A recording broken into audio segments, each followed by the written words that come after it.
2025년 봄 세계를 놀라게 한 프란치스코 교황의 선종. 그의 죽음은 단순한 한 종교 지도자의 이별이 아닌 시대의 전환점이었습니다. 가톨릭 세계를 넘어 전 인류에게 겸손과 연민의 가치를 일깨웠던 인물이 우리 곁을 떠났습니다. 교황은 그의 재임 기간 내내 권위보다는 섬김을, 화려함보다는 소박함을 선택했습니다. 그의 마지막 숨결에도 그 뜻은 변함없었습니다. 그런데 그가 떠나기 전 한국인 추기경에게 남겼다는 마지막 메시지가 있습니다. 처음에는 성직자들 사이에서만 조용히 전해지던 이 이야기가 점차 널리 알려지면서 지금 한국 사회에 미묘한 파문이 일고 있습니다. 오늘 우리는 그 이야기의 실체와 의미에 대해 살펴보려 합니다. 바티칸의 고요한 복도, 교황은 쇠약한 몸으로 한국인 추기경에게 무언가를 털어놓았습니다. 그 자리에 있었던 소수의 목격자들은 그 순간의 무게감을 지금도 생생히 기억한다고 합니다. 교황의 목소리는 작았지만 그 말에 담긴 의미는 무거웠습니다. 오래된 서가와 촛불의 그림자 사이에서 교황은 마지막 영적 메시지를 전달했습니다. 그것은 정치적 조언도 종교적 가르침도 아닌 하나의 환시였습니다. 마치 꿈과 현실 사이에서 본 선명한 영적 메시지. 교황은 그것이 단순한 꿈이 아니라 영적 무게를 지닌 계시처럼 느껴졌다고 전했습니다. 밤의 기도 중에 찾아온 이 환시는 교황의 마음을 깊이 흔들었고 그는 그것을 신뢰할 수 있는 이에게 전해야 한다고 느꼈습니다. 교황의 선종 이후 아시아 성직자들 사이에서 조용히 퍼진 이 예언은 한국과 직접적 관련이 있으며 가장 어두운 시기에 등장할 예상치 못한 인물에 관한 것이었습니다. 교황은 자신이 본 환시를 다음과 같이 표현했습니다. 북쪽에서 바람이 불고 청와대 위로 구름이 들이올 때 이름이 아닌 사명으로 불릴 한 사람이 나타날 것이다. 그는 이전의 어떤 지도자와도 다르며 백성에게 인정받기 전 3번 거절당할 것이다. 그의 눈빛에는 상처와 지혜가 있으나 그의 손에는 권력이 아닌 치유의 능력이 있을 것이다. 이 말은 교황의 유언과도 같은 형태로 전해졌습니다. 단순한 미신이라 생각하시나요? 혹은 위로와 희망을 주기 위한 상징적 표현일까요? 하지만 2025년 한국의 현실을 보면 이 예언적 말들이 의미하는 바가 점점 더 현실적으로 다가옵니다. 현재 한국은 정치적 혼란, 고위 관료들의 스캔들, 무너져가는 제도에 대한 신뢰라는 삼중고를 겪고 있습니다. 수십 년간 쌓아온 민주주의의 기반이 하루아침에 흔들리고 있습니다. 가장 충격적인 것은 정치에 무관심했던 시민들까지 이제는 뭔가 다른 것을 찾고 있다는 점입니다. 거리의 침묵은 무관심이 아닌 깊은 갈망을 품고 있습니다. 카페에서, 지하철에서, 직장에서 오가는 대화들은 더 이상 일상적인 주제가 아닌 국가의 미래에 대한 걱정으로 가득합니다. 지난 겨울부터 계속된 정부 고위층의 연이은 스캔들은 마치 멈추지 않는 폭풍과 같았습니다. 부패 의혹, 권력 남용, 도덕적 해이. 한때 국민의 신뢰를 받던 인물들이 하나둘 추락하는 모습은 많은 이들에게 깊은 상실감을 안겼습니다. 더 이상 제도와 시스템을 신뢰할 수 없게 된 시민들은 이제 다른 형태의 희망을 찾기 시작했습니다. 북한과의 긴장은 고조되고 청와대는 내부 위기로 흔들리고 있습니다. 매일같이 새로운 폭로와 의혹이 쏟아집니다. 공식 발표와 현실 사이의 간극은 점점 더 커지고 사람들은 정부의 말보다 입소문과 SNS를 통해 전해지는 정보를 더 신뢰하기 시작했습니다. 윤석열 정부의 향방에 대한 불확실성이 커지는 가운데 국민들은 이제 단순한 해답이 아닌 의미를 찾기 시작했습니다. 변화는 단순한 정권 교체를 넘어 더 근본적인 사회 변혁에 대한 갈망으로 이어지고 있습니다. 특히 젊은 세대와 노인 세대 사이에서 공통적으로 느껴지는 불안감은 주목할 만합니다. 이전에는 서로를 이해하지 못했던 두 세대가 이제는 같은 걱정을 공유하게 된 것입니다. 청년들은 자신의 미래에 대한 불안을, 노인들은 지나온 세월의 가치가 무너지는 것에 대한 두려움을 느끼고 있습니다. 이런 시점에서 교황의 예언은 마치 생명력을 얻은 듯 울림을 주고 있습니다. 그리고 최근 몇 달 사이 하나의 이름이 아닌 존재가 주목받기 시작했습니다. 처음에는 몇몇 사람들의 입에서만 오르내리던 이야기가 이제는 전국적인 관심사가 되었습니다. 누구도 그를 직접 인터뷰한 적이 없고 공식 석상의 모습을 드러낸 적도 없지만 그의 존재는 점점 더 많은 이들의 마음속에 자리 잡고 있습니다. 재래시장, 기차역, 도시의 잊혀진 구석에서 목격되는 한 인물. 그는 화려한 연설을 하지 않습니다. 정치적 야망을 드러내지도 않습니다. 그저 마주선 사람의 눈을 바라볼 뿐입니다. 처음에는 그저 한 명의 낯선 이방인에 불과했습니다. 소박한 차림, 평범한 외모, 특별할 것 없는 존재. 하지만 그와 마주친 사람들은 모두 같은 경험을 이야기합니다. 광주의 한 시장 상인은 이렇게 말합니다. 그저 지나가는 손님인 줄 알았어요. 특별한 것은 없었지만 그가 제 눈을 바라봤을 때 설명하기 어려워요. 마치 오랜 친구를 만난 것 같은 느낌이었습니다. 그날 이후로 제 가게에는 더 많은 사람들이 찾아오기 시작했어요. 부산의 한 노숙자는 또 다른 이야기를 전합니다. 아무도 나를 사람 취급하지 않을 때 그 남자는 내 옆에 앉아 그저 함께 바다를 바라봤어요. 아무 말도 없었지만 그 시간이 내게는 큰 위로가 되었습니다. 다음 날 저는 10년 만에 처음으로 술을 끊기로 결심했어요. 사람들은 그를 만나면 시간이 멈춘 듯한 느낌을 받는다고 합니다. 그의 눈빛에서 설명할 수 없는 평화와 이해를 경험한다고 합니다. 마치 그 눈동자 속에 자신의 모든 이야기가 담겨 있는 것 같다고 말하는 이들도 있습니다. 짧은 만남 속에서도 깊은 교감이 일어나는 것입니다. 당신은 혼자가 아닙니다. 그의 침묵 속에 담긴 메시지입니다.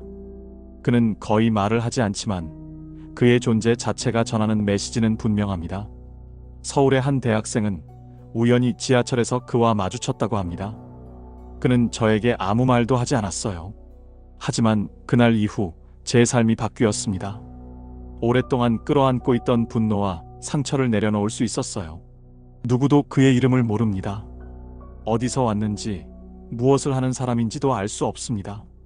하지만 그의 존재는 마치 신화처럼 퍼져나가고 있습니다.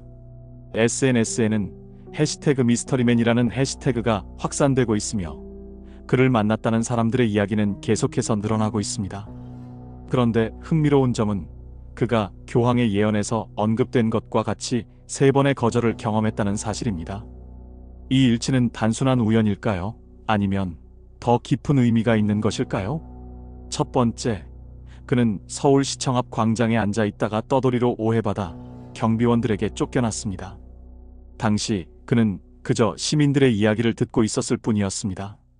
목격자들에 따르면 그는 항의하거나 저항하지 않고 조용히 자리를 떠났다고 합니다. 하지만 그의 평온한 표정은 오히려 많은 이들의 마음에 깊은 인상을 남겼습니다. 두 번째, 강원도의 한 작은 마을 노인정에서 노인들의 이야기를 듣고 있었을 뿐인데 조종하려 한다는 혐의를 받았습니다. 마을의 젊은 이장은 그를 의심했고 노인들에게 접근하지 말라고 경고했습니다. 이 소식이 지역 언론에 보도되었을 때 많은 이들은 그 젊은 이장의 행동을 비판했습니다. 흥미롭게도 그 이후 해당 마을에서는 오랫동안 해결되지 않았던 세대 간 갈등이 완화되기 시작했습니다. 세 번째, 경상북도의 한 유서 깊은 사원 깊은 곳에서 명상하던 중 종교 지도자들에게 사기꾼이라 불리며 위협받았습니다. 당시 그는 정식 허가 없이 절 안쪽 성소에 들어갔다는 이유로 비난을 받았습니다. 이 일화는 SNS를 통해 빠르게 확산되었고 많은 이들은 형식보다 본질을 중시하는 태도의 중요성에 대해 생각하게 되었습니다. 그러나 그는 분노로 대응하지 않았습니다. 조용히 물러날 뿐이었습니다. 그리고 이상하게도 그의 그 조용한 퇴장이 사람들의 마음에 더 깊은 울림을 남겼습니다. 거절당하는 순간에도 유지된 그의 품격은 오히려 더 많은 이들의 관심을 불러일으켰습니다. 그는 저항하거나 항의하지 않았지만 그의 존재는 더욱 강렬하게 남았습니다. 3번의 거절 이후 그에 대한 이야기는 더 빠르게 퍼져나갔습니다. 사람들은 그가 누구인지, 왜 나타났는지 궁금해했습니다. 학자들과 종교인들은 그의 등장이 교황의 예언과 관련이 있는지 토론하기 시작했습니다. 언론에서는 그를 21세기의 소크라테스 또는 현대판 보살이라 부르기도 했습니다. 이제 한국은 서서히 깨어나고 있습니다. 그것은 외부의 자극이 아닌 내면의 깨달음에서 비롯된 변화입니다. SNS를 통해 퍼지는 이야기들, 지하철에서 마주치는 의미심장한 눈빛들, 불교 사찰과 교회에서 자신도 모르게 기도하는 이들의 입술에서 감지되는 변화의 바람. 이전에는 개인의 성공과 물질적 풍요에만 집중하던 사회가 이제는 공동체의 가치와 정신적 성숙을 향해 눈을 돌리기 시작했습니다. 대구의 한 소규모 커뮤니티 센터에서는 매주 수요일 저녁 침묵의 대화라는 모임이 열리고 있습니다. 참가자들은 그저 함께 앉아 서로의 이야기를 듣습니다. 정치적 견해나 사회적 지위에 상관없이 모든 이들이 동등하게 자신의 이야기를 나눕니다. 이 모임의 창시자는 그 남자에게서 영감을 얻었다고 말합니다. 서울의 한 유명 기업 임원은 갑자기 자신의 직위를 내려놓고 지방의 작은 학교에서 아이들을 가르치기 시작했습니다. 인터뷰에서 그는 우연히 길에서 한 남자와 눈을 마주쳤는데 그 순간 내 삶의 모든 우선순위가 뒤바뀌었습니다. 남들이 이해하지 못할 수도 있지만 저는 지금 진정으로 행복합니다라고 말했습니다. 분열되었던 사람들이 이제는 속삭임으로 하나가 되어갑니다. 많은 이들이 더 이상 위에서 오는 변화를 기대하지 않게 되었습니다. 대신 뿌리에서, 땅에서, 정신에서 오는 변화를 믿기 시작했습니다. 정치적 성향이 다르다는 이유로 서로 대화조차 나누지 않던 이웃들이 이제는 공통의 가치를 찾아 함께 고민하기 시작했습니다. 인천의 한 항만 노동자는 이렇게 말합니다. 예전에는 정치인들이 내 삶을 바꿔줄 거라 믿었어요. 하지만 이제는 우리 스스로 변화를 만들어내야 한다는 걸 깨달았습니다. 작은 일부터 시작해서 서로 도우며 살아가는 거죠. 무소속 출마 가능성에 대한 소문이 돌기 시작했습니다. 유명 인사도 영향력 있는 기업인도 아닌 전부터 조용히 지역사회를 돌며 공립학교와 사회복지센터에서 이야기하고 자원봉사자들과 조용한 회의를 이어온 인물. 그 소문의 주인공은 현직 대학 교수도 재벌 총수도 유명 연예인도 아닌 평범한 사회복지사였습니다. 그는 지난 15년간 소외된 지역과 사람들을 위해 묵묵히 봉사해왔습니다. 경기도의 작은 마을에서 시작된 그의 활동은 점차 전국적으로 확대되었습니다. 그는 화려한 구호나 거창한 약속 없이 현장에서 직접 문제를 해결하는 방식으로 신뢰를 쌓아왔습니다. 그는 말보다 행동으로 보여주는 사람이에요라고 그와 함께 일한 자원봉사자는 설명합니다. 정치인들이 카메라를 향해 웃을 때 그는 카메라가 꺼진 뒤에도 계속 일하는 사람이죠. 흥미로운 점은 그가 정치에 관심이 있는지 묻는 질문에 단호하게 아니오라고 대답했다는 것입니다. 저는 정치인이 되고 싶지 않습니다. 다만 해야 할 일이 있고 누군가는 그 일을 시작해야 한다고 생각합니다. 제가 할 수 있는 일을 할 뿐입니다. 이런 그의 태도가 오히려 많은 이들의 마음을 사로잡았습니다. 권력을 추구하지 않는 사람이기에 오히려 진정한 리더십을 발휘할 수 있다는 역설. 그리고 그의 이름이 알려지기 시작하자 정치평론가들과 언론인들은 그가 과연 그 사람인지에 대해 토론하기 시작했습니다. TV 토론 프로그램에서 한 정치평론가는 이렇게 말했습니다. 우리는 항상 카리스마 있는 지도자, 화려한 스피치를 하는 정치인을 원했습니다. 하지만 지금 한국에 필요한 것은 어쩌면 그런 유형의 리더가 아닐 수도 있습니다. 교황의 예언이 말하는 이름이 아닌 사명으로 불릴 사람이 이런 유형의 인물을 가리키는 것은 아닐까요? 그러나 일부 비판적인 시각도 있었습니다. 이는 단순한 우연의 일치일 뿐이며 교황의 예언과 현재 상황을 연결짓는 것은 위기 상황에서 희망을 찾으려는 집단적 심리 현상이라는 분석도 제기되었습니다.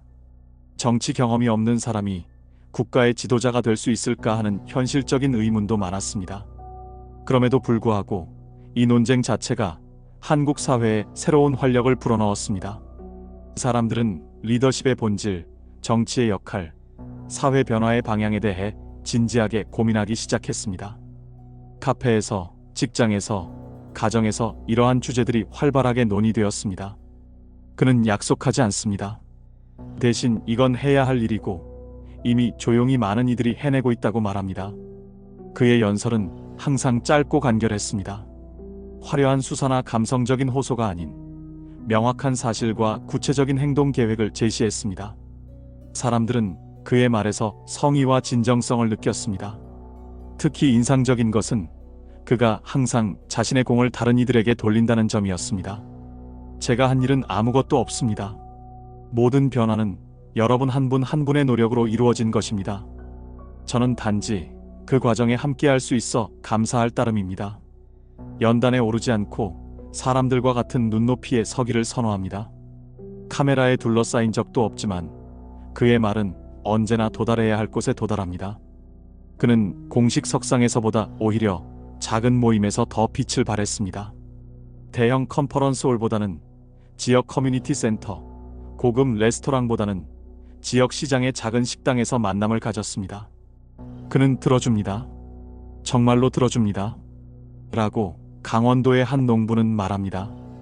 다른 정치인들은 말하는 척하면서 사실은 듣지 않아요. 하지만 그는 달랐습니다. 제 이야기를 끝까지 들은 후 구체적인 해결책을 함께 고민해 주었어요. 그것도 단 한 번이 아니라 여러 차례에 걸쳐서요. 기적을 기다리던 한국이 이제는 조용하고 일관된 진실한 행동 속에서 가치를 보기 시작했습니다. 그것이 바로 그가 불러일으킨 변화입니다. 사람들은 더 이상 거창한 약속이나 화려한 구호에 현혹되지 않게 되었습니다. 대신 진정성과 일관성, 진실함을 갖춘 리더십을 원하게 되었습니다. 흥미로운 사회 현상도 나타났습니다. 나도 내 자리에서라는 해시태그 운동이 전국적으로 확산되었습니다. 이는 자신의 위치에서 작은 변화를 만들어내는 사람들의 이야기를 공유하는 운동이었습니다.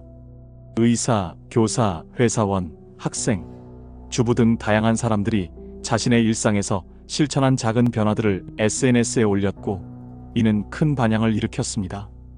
전통적인 언론에서도 이런 현상을 주목하기 시작했습니다.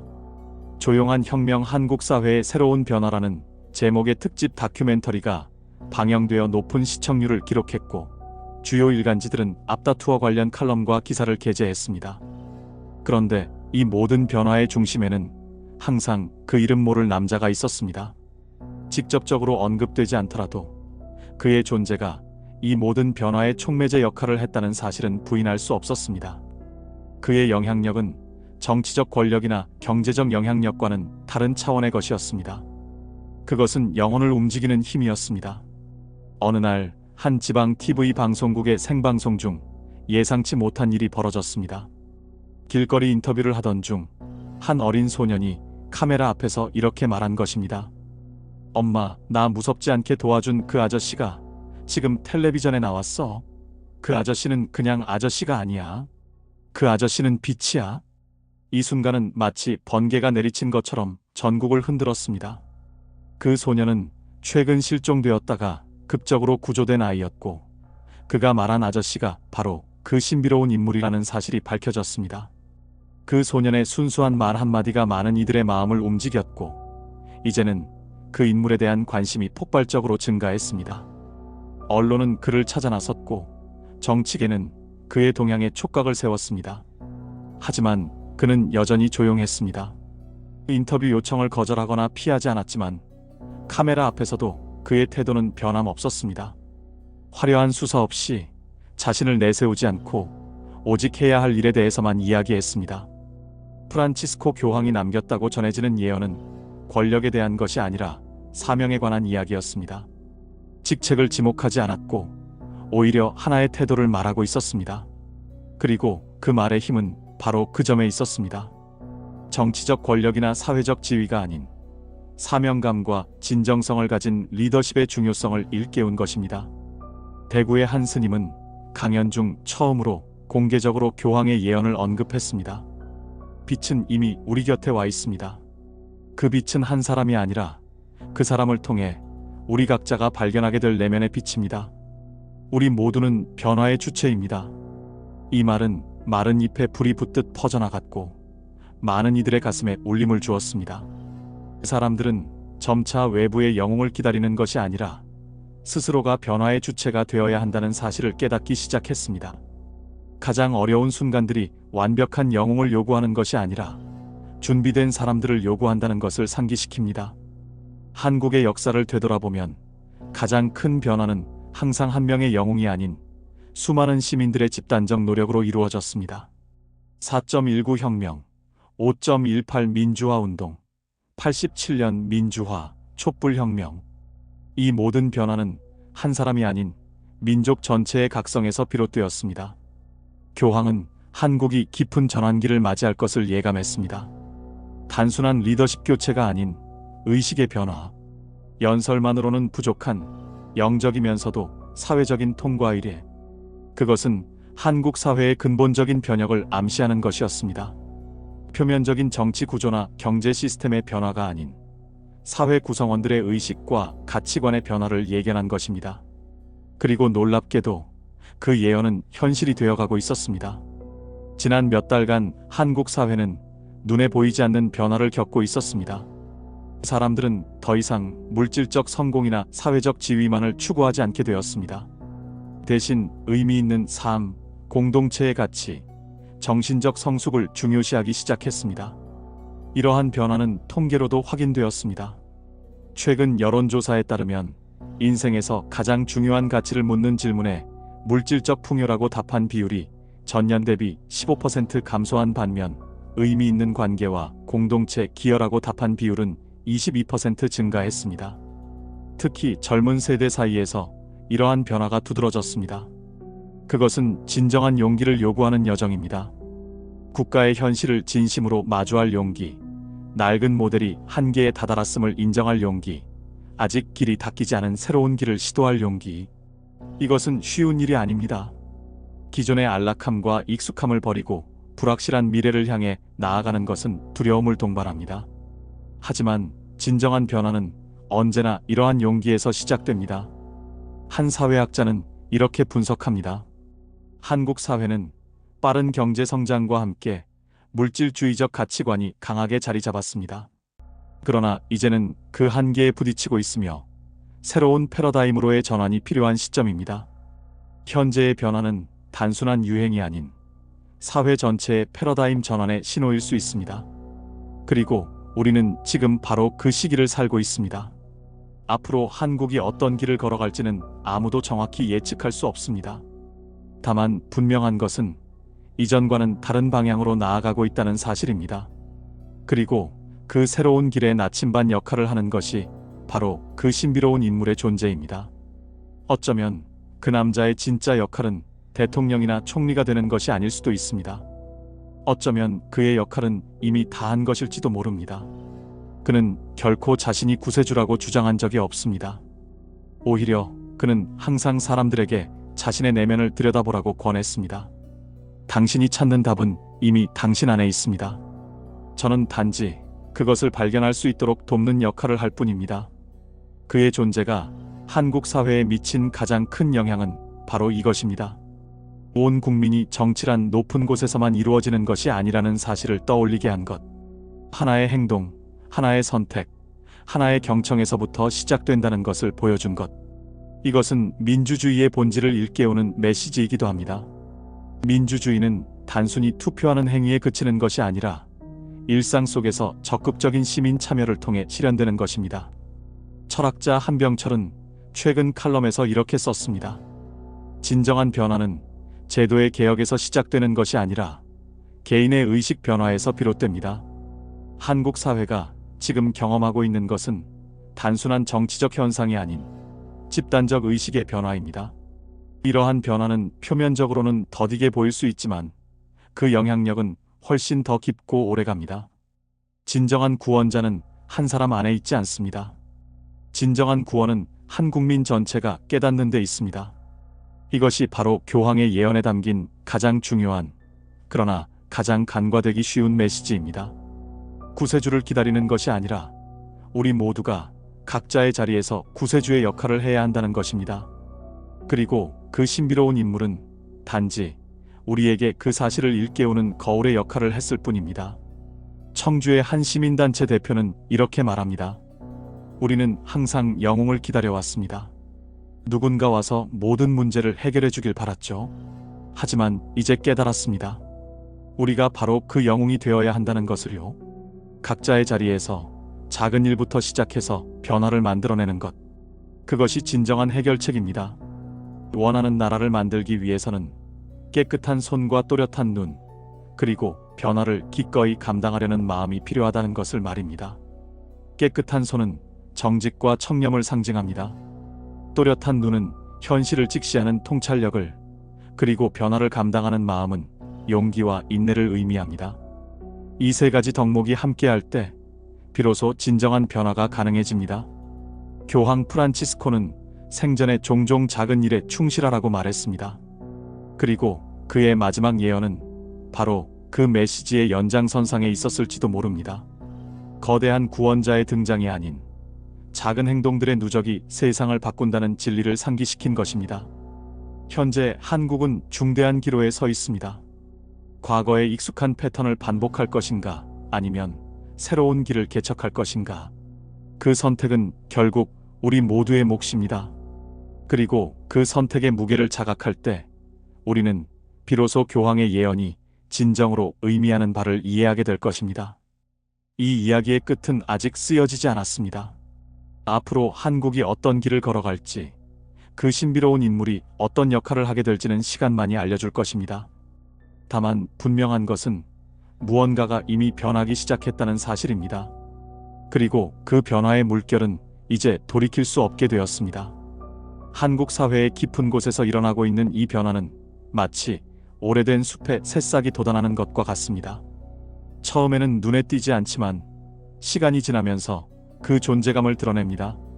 그리고 언젠가는 전체 풍경을 바꾸어 놓게 될 것입니다. 교황의 마지막 예언이 한국에 남긴 가장 큰 선물은 바로 희망입니다. 어떤 상황에서도 변화는 가능하며 그 변화는 우리 모두에게서 시작된다는 희망. 그리고 그 희망은 이제 한국 사회 곳곳에서 꽃을 피우고 있습니다. 시청해주셔서 감사합니다. 여러분의 생각은 어떠신가요? 댓글로 의견을 나눠주세요. 한국의 신비한 미래, 예언 미스터리에 대해 궁금하시면 채널 구독과 이 영상의 좋아요 버튼을 꼭 눌러주세요. 감사합니다.